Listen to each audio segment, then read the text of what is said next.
여러분 안녕하십니까? 정성산TV가 가열차게 주장하는 캠페인이 있다면 무엇이겠습니까? 우리는 윤석열 대통령 시대에 반드시 북괴 김정은 멸망, 북한 동포들을 해방시킬 수 있는 자유북진 통일의 기틀을 만들어야 한다라는 거 아니겠습니까?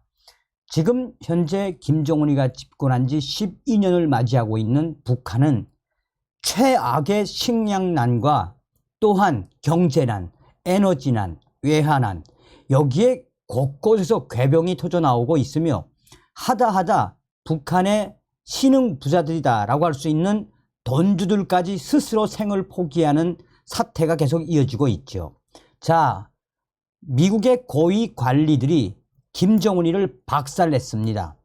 김정은이가 한바탕 난리가 났으며 이 미국의 고위 관리들이 북한 붕괴, 통일은 필연, 윤석열 정부가 중국과의 관계 아주 잘하고 있다라고 외신이 전했습니다. 정성산TV 좋아요, 구독, 알림은 큰 힘이 되겠습니다.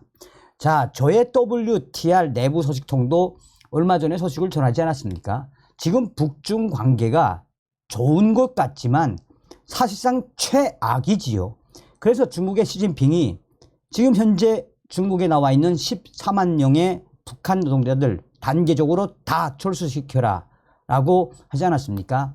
자, 미국의 소리방송이 한국, 중국의 올바른 접근, 북한 붕괴는 필연이라는 제목으로 소상하게 밝혔습니다. 한국 윤석열 정부가 중국과의 관계에서 올바른 궤도로 나가고 있다고 미국 고위 관리들이 평가했습니다. 중국은 절대 홀로 상대해서는 안 되며 강력한 한미일 관계를 토대로 접근해야 한다는 제언입니다.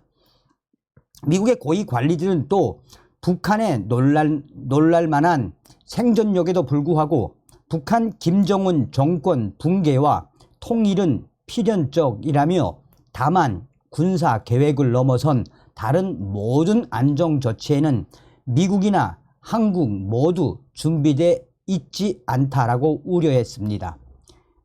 이 빅터 차 전략국제문제연구소 CSIS 한국 석좌와 시드니 사일러 북한 담당 국가정보분석관의 대담입니다. 차 석좌님과 사일러 분석관님은 미국 정부의 북한 정책을 수립하고 실제로 이끌었는데요. 현재 북한은 핵무기 보유국이라고 주장하고 있습니다. 북한은 30개 정도의 핵무기를 보유한 것으로 추정됩니다. 미국의 정책이 실패한 것입니까? 아니면 애초에 북한 핵 문제를 해결할 수 없었던 것입니까? 이에 빅터차 석좌는 좋은 질문입니다. 절대적으로 북한의 핵무기 보유 여부만을 놓고 보면 정책의 실패입니다. 하지만 우선 대북 정책 성공 가능성이 더 작아졌다고 말해야겠네요. 사일러 분석관이 더 이상 정부에서 일하지 않으니까요. 미국 정부에서 북한 문제와 관련해 가장 경험이 많은 두 사람 중 한 명이 사일러 전 분석관입니다. 그의 정보력과 정책 시행 배경 때문입니다. 다른 한 명은 성김 대북 특별 대표입니다. 이 두 사람이 가장 많은 경험이 있습니다. 이제 한 명으로 줄었습니다. 성김 대표는 나이가 들어가고 곧 은퇴할 텐데 그럼 한 명도 안 남는 것입니다. 그때는 정말 성공하지 못할 것입니다. 하지만 저는 대북 정책이 성공한 측면도 있다고 생각합니다.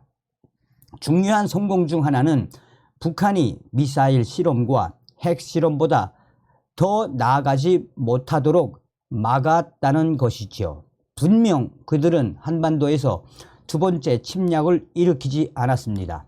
올해는 정전협정 70주년이 되는 해입니다. 우리는 그것을 당연시해서는 안 됩니다. 이건 매우 중요합니다. 미국의 대북 억지력이 얼마나 강력한지를 보여주죠. 캠프 데이비드 정상회의를 통해 입증이 됐습니다. 지금은 어렵게 됐지만 우리는 중국, 러시아도 서명한 10개의 유엔 안보리 결의를 채택했습니다. 지금 어려운 상황이 됐지만 이것들을 무시해서는 안 됩니다. 결의 채택은 쉽지 않습니다. 그런 의미에서는 맞습니다. 북한의 비핵화라는 궁극적인 목표까지 아직 멀었습니다. 그러나 동시에 정책이 파탄났다고 말하진 않겠습니다. 여기까지 오는 동안 특정한 곳들에서 성과가 있었으니까요. 진행자가 어떻게 보십니까? 미국 정부는 그저 시간을 끈 건가요? 이에 시드니 사일러 분석관은 그렇지 않습니다. 차 석좌님이 우리가 거둔 많은 성공을 언급했는데요.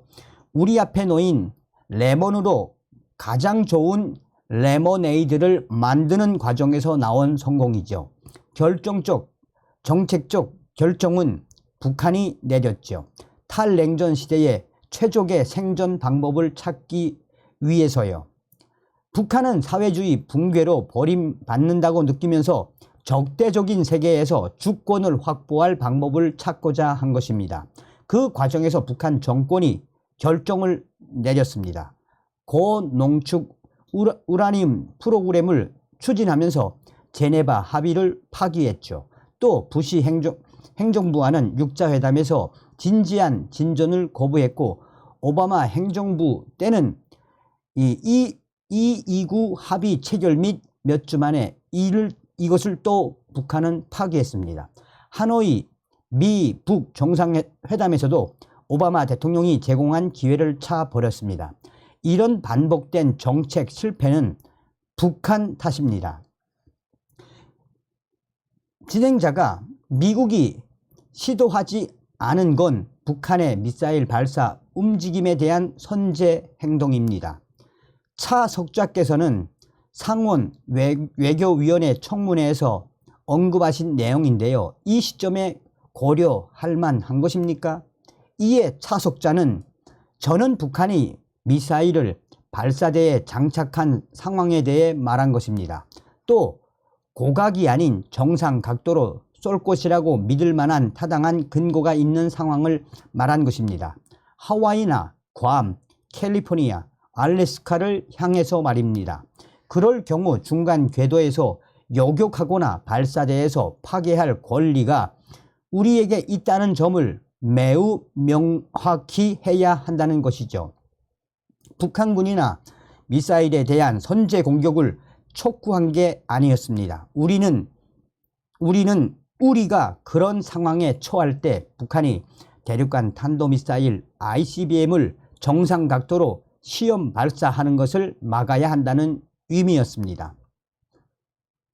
북한이 미사일 발사를 가속화한 지난해 미국이 미사일을 격추할 수 있다는 메시지를 보냈어야 하지 않았나요? 라는 질문에 사일러 분석가는 국가안보 사안에서 허세를 부리지 말아야 합니다. 현재 주시하고 있는 미사일이 직접적이고 즉각적인 위협이 된다는 확신이 없다면요. 이를테면 차 석좌께서 언급하신 미국 영토를 타격할 듯 날아오는 ICBM에 대해 우리가 행동에 나서지 않게 되면 그런 경고는 시간이 지나면서 무의미해집니다. 당신이 행동에 나서지 않을 것이라면 그 위협은 시간이 지나면서 점점 무의미해질 것입니다. 그리곤 우리 정책의 무역론이나 미사일 방어 역량에 대한 불신만 키울 것입니다. 그런 상황은 지난 3년간 봐온 수십 번의 미사일 발사나 지금까지 누적된 수백 번의 미사일 발사만큼이나 해롭습니다. 항공 15나 항행 경보의 발령 여부와 상관없이 이들 미사일 발사는 인명피해를 일으키지 않았습니다. 따라서 북한은 긴장을 고조시키며 문제를 일으키면서도 외교적, 군사적 역풍을 맞지 않을 안전지대를 찾은 셈입니다. 진행자가 차 석좌님은 새 저서인 코리아 남과 북의 새로운 역사에서 북한은 당장 내일 무너지더라도 오늘까진 멀쩡해 보일 것이고 그때 북한의 붕괴는 냉전 종식 후 수십 년의 생전보다 덜 놀라운 일일 것이라고 하셨습니다. 그렇다면 미국은 그런 상황에 대비가 돼 있습니까? 그리고 그런 중요한 순간에 대비해 한국과의 협의 체계는 구축돼 있습니까? 이에 차속자는 누구도 그런 날에 대처할 준비가 돼 있지 않을 것입니다. 미국이나 한국 혹은 중국과 러시아를 포함한 그 어떤 나라도요, 북한의 붕괴와 통일은 필연적입니다. 동시에 정부가 미리 계획을 짜기도 쉽지 않습니다. 그런 상황이 어떤 식으로 펼쳐질지도 모르고 정부가 가정적 상황보다 당장 눈앞의 일을 걱정하느라 바쁘기 때문입니다. 그게 전쟁을 말하는 게 아니라면 말입니다. 군사계획 말입니다. 가정적 군사계획은 오직 전쟁용 아니겠습니까? 전쟁 대비 계획이죠. 우리에겐 북한 김정은 정권의 불안정한 상황에 대한 군 차원의 계획이 있습니다. 그러나 저는 군사계획 너머에 있는 것들이 걱정됩니다. 북한 김정은 정권의 붕괴에 수반되는 모든 것에 준비가 돼 있을까요? 인구 변동에서부터 복원과 이주, 정치에 이르기까지요. 그 누구도 준비돼 있지 않을 것입니다. 제가 책에 쓴 것처럼 우리는 30년 뒤 북한에 관해 이야기하면서 별로 놀라지 않을 것입니다. 북한이 주말 사이에 붕괴했다는 소식을 월요일에 듣는다 해도 놀라지 않을 것입니다. 북한과 관련해 가능한 것 혹은 불가능한 것의 다양함을 보여주죠. 사실상 빅터차 석좌는 현재 북한 김정은 정권의 붕괴는 필연적, 통일도 필연적이라고 강조하고 있습니다. 자, 그러면서 이 현재 지금 북한 내에 대한 준비, 통일의 그 준비에 대해서 핵심적으로 강조하는 것은 지금이라도 윤석열 정부와 또 미국은 김정은 정권의 붕괴의 이 가속도에 대해 계속 눈여겨봐야 하며, 현재 김정은 정권의 이 붕괴는 사실상 현실, 한국과 미국 관련국들은 김정은 정권 붕괴에 대한 여러 가지 시뮬레이션, 준비를 해야 한다고 강조하고 있습니다. 또한 한국과 일본, 중국이 올해 말쯤 3자 정상회담을 추진 중입니다. 한국 윤석열 정부는 중국을 전략적 파트너로 규정한 직전 정부의 접근법을 벌였습니다. 윤석열 정부는 먼저 미국, 일본과의 관계를 강화했고 이제 중국과의 관계 정비에 나섰습니다. 앞으로 한국이 중국과 어떻게 진행해야 할까요? 라고 묻자 차석자는 윤석열 정부의 접근법은 사일러 전 분석관과 제가 오랫동안 한국에서 보고자 했던 것입니다. 중국을 상대할 수 있는 유일한 방법은 미국과 매우 강력한 관계를 맺고 매우 강력한 한미일 3자 관계를 맺는 것입니다. 전 세계 어느 나라도 중국을 혼자 상대할 수 없습니다.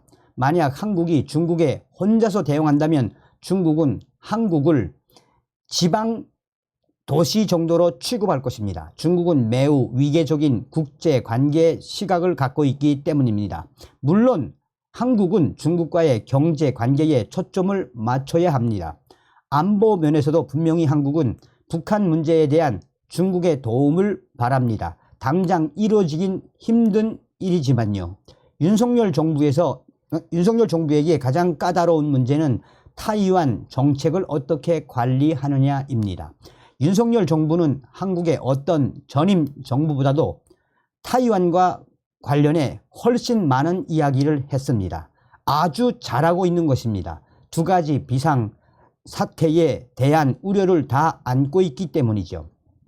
타이완 비상사태와 북한의 비상사태 말입니다. 둘 다 가능성에 대한 이 가능성이 희박하고 가정적인 것처럼 보입니다. 그러나 유럽에서 전쟁 중인 이 전쟁 두 사안의 현실화 가능성 희박하게만 생각할 수 없게 만듭니다. 현실화할 수 있는 일이고 우리는 여기에 대비해야 합니다. 라며 윤석열 정부가 지금 중국과의 관계 아주 잘하고 있다. 그러니까 서대도 했던 것처럼 지금 김정은 때문에 시진핑이가 얼마나 열받아 있습니까? 자, 이번 시간에는 우리가 왜 윤석열 대통령 시대에 자유북진 통일의 그 기틀을 만들어야 하는지 그 이유에 대해 말씀을 해드렸습니다. 다음 시간에 뵙겠습니다. 멸공.